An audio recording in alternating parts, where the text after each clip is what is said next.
Candace Owens does a deep dive into the Justin Baldoni lawsuit. So let's get to it.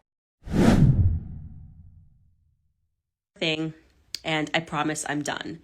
So I decided to take some time to actually deeply read through Justin Baldoni's lawsuit against Blake Lively and Ryan Reynolds. And it just further cemented everything that I had found out, and realizing that everything we're reading, it's not a lawsuit. I want you guys to know that we are not observing publicly back and forth a lawsuit. What we are observing is essentially a ticking time bomb, a timer on Ryan Reynolds' ego. This is the entire thing is being driven by Ryan Reynolds. This is not even, before I was like, this is like Blake Lively trying to Me Too. My viewpoint is Blake Lively has nothing to do with what is happening. Her husband has come undone.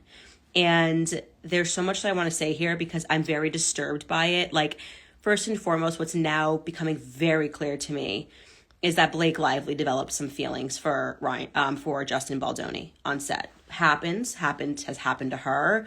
She has, been in love with Penn Badgley from, Gossip Girl. Then she got with Ryan Reynolds. All these people, they're on set, and their job is to sell that they're falling in love. And a lot of times, as we see with actors and actresses, it actually happens. And there's no question in my mind that Blake Lively caught real feelings for Justin Baldoni. That comes across when you read his filings and you see how easily he disputes all of her narratives. And the thing is, why I say this is not a real lawsuit, and Ryan Reynolds knows this, is because he's got everything on camera, okay? There's even one part of the lawsuit where he says, this whole idea is like a sexual harassment. She invited him to her penthouse and he was holding her baby. Like, the guy that sexually you're not having him to your house and letting him hold your kids. Like, this is 10 times worse than the Amber Heard lawsuit. It will be 10 times worse for Blake Lively if she is meant to hit this stand. And what alarms me, and this is quite ironic, it's like a dark irony here, is this film was about domestic abuse. What is happening now, in my view, is Ryan Reynolds is now abusing his wife. This is like litigation abuse. He is trying to inflict pain. Again, this is my perspective, pain and punishment, because he has come undone, realizing that she had some sort of an emotional affair with Justin Baldoni. I mean, the way this lawsuit describes is they were writing into the night together. She was laughing until she was crying. And again, he's got this on camera, the way that he just dropped that scene on camera. So Ryan knows that there is videographic evidence, that there's photographic evidence, that basically everything that's being claimed here is easily disputed. I haven't read such an open and shut lawsuit since I read and reviewed on my show before it was popular, and I was like, Diddy's going to get arrested, because this person is not just filing a meaningless lawsuit, he's got photographic and video evidence.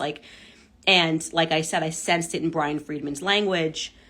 And the fact that Ryan is now trying to get a gag order as opposed to ending the lawsuit means that he has not yet come to terms with his ego. That's scary. That's narcissism, right? That is not a relationship you want to be in, because he's basically saying, I will burn down my entire house.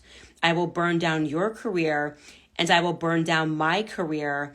And I will also inflict pain upon our children who are going to, this is public, right? All for the sake of what? He can't win it. This is an unwinnable lawsuit. The biggest loser in all this, by the way, is the New York Times. How stupid. I mean, it must have been a phone call they have to settle this. There's no way that he lost things. Justin Baldoni has real damages. They avoided every fact. That means they gave Justin Baldoni hours to respond, and yet he had film that could have disputed, and they didn't give him the time to produce that. They hit send on it because they were doing someone a favor, okay? And my instinct there is I've heard Taylor Swift's person behind the scenes is a woman named Tree, and she can make anything happen. And so the purpose of that New York Times piece was to inflict real pain and humiliation on Justin Baldoni. It was not to get to the truth. It was not to tell a story. It wasn't to break any news. This was doing someone a solid behind the scenes to make sure that Justin Baldoni could never work in Hollywood again. That person was Ryan Reynolds, okay?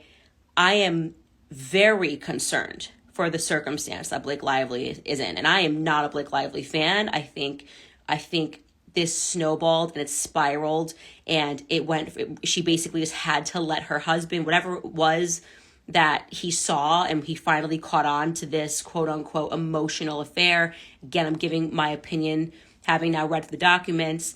It sent him into a kind of rage that, like I said, it's like, figuratively, I'll kill everything in this house, and I don't care, because all I care about is harming Justin Baldoni, as opposed to maybe trying to work through whatever it was in your relationship that made her susceptible to catching feelings for Justin Baldoni, because that's what happened here. She caught feelings for this. She was never, in my view, sexually harassed. None of this happened.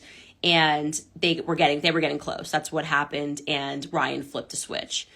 And so I'm not even sure now that these messages that came from Blake's phone were written by Blake. Like, I am now really honing in on the fact that Ryan is mentally unwell. Like, I fully believe that Ryan Reynolds is in a really dark place right now. And again, the most disturbing part of this is not that he tried to do it. Like, okay, you get into a rage, you want to destroy this guy, and you think you win. Then you find out that you're not going to win at all, right? He's read, like I have read through this complaint. He knows there's evidence. He knows this is going to be worse than Amber Heard. Why are you keeping this going? Okay? Are you really going to allow your wife to keep going through this hurt publicly?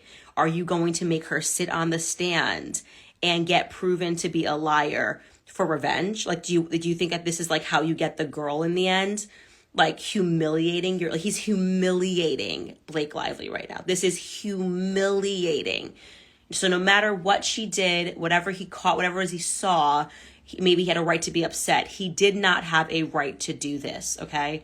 What we thought was a case of like #MeToo, a woman making up allegations, is actually looking like a case of a man making up allegations because he's plainly insecure and he is angry in a way that I couldn't be in that relationship. And I'm not wishing divorce on them. I'm saying that, like, if a divorce happens with them, I would not be shocked because, like I said, the fact that he's keeping this going is, this is not a man who loves you. Like, this is not a man who loves you. You work through this stuff privately. You don't do this. He's on a war path against Justin Baldoni, and he can't win it. He cannot win this, okay? Because the only way he could win this is if he just had more money and could drag this out, and but no, he doesn't, okay? Sarowitz has more money. Sarowitz is the guy who owns half of Wayfair, or owns Wayfair Studios, whatever it is, with Justin Baldoni, and now he's got an itch. And he's just like, he has righteous indignation and the money to see it through.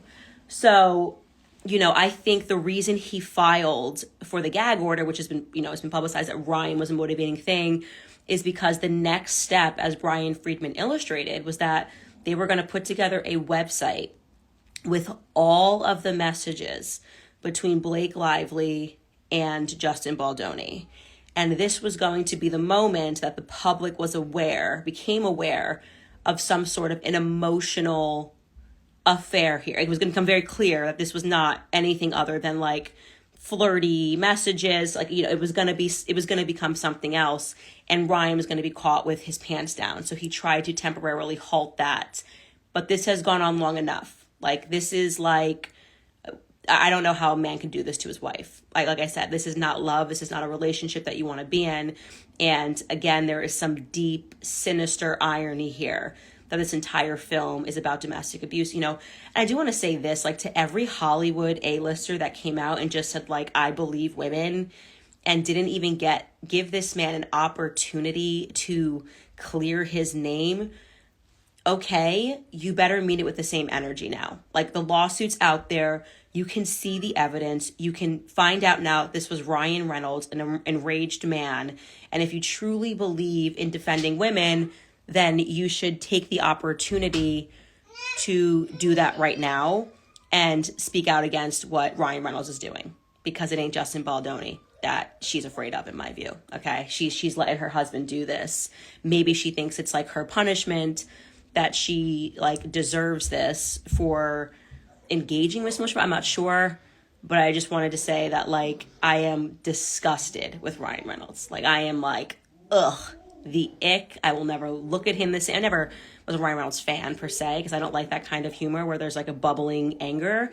But this, like, to do this to your wife, it's crazy. You guys should read the full thing. Like, I mean, the lies, the amount of lies that he has it on film. It was like, it's no, like, the portion where, like, it's like, he says she looked hot when she was in a onesie. No, he said it was hot. Like it was, the temperature was hot. Like, it's like, this is just, it's going to be bad. And so every hour, every minute, every second that ticks by that Ryan Reynolds does not call uncle. I mean, if they're going to save face, come out. I mean, the only way they're going to be able to salvage anything is just be humans. You know what I mean? To come out and be like, look, I thought I was losing my wife. I went into a blind rage of anger. Like, I'm checking myself into rehab for anger management. I can't believe what I've done. I've apologized to Justin in this. I'm like, that's the only way. And still, it's still going to be like, ooh, but you have that in you. I don't really know if I want to watch another Deadpool film again, not knowing who you're attacking as a character. That's the only path forward for this couple, is like just a full dress down, being honest and raw in a way that we've never seen you, like just like completely humbling yourself and apologizing. This has gone so far, and I don't think, given the fact that this is still going on, that Ryan has that in him, because he filed the gag order as opposed to filing the I'm calling uncle, I'm sorry I did this. Like, it's bad. It's bad. So that's my opinion. This was a Blake Lively feeling something for Justin Baldoni, and what we are just watching right now is a husband who is using litigation abuse to get back at his wife and to get back at the guy who he thought he was going to just A-list out of Hollywood. And I think now Ryan is probably done with Hollywood. When all of this is said and done, it ends with Ryan's career like down the drain. And hopefully, I think Blake's career is done too, because she went along with it, but maybe she can play like the, abused wife, and like, I just had to do what I had to do and let him file the lawsuit. I don't know, guys. Anyways, can't wait to see your thoughts.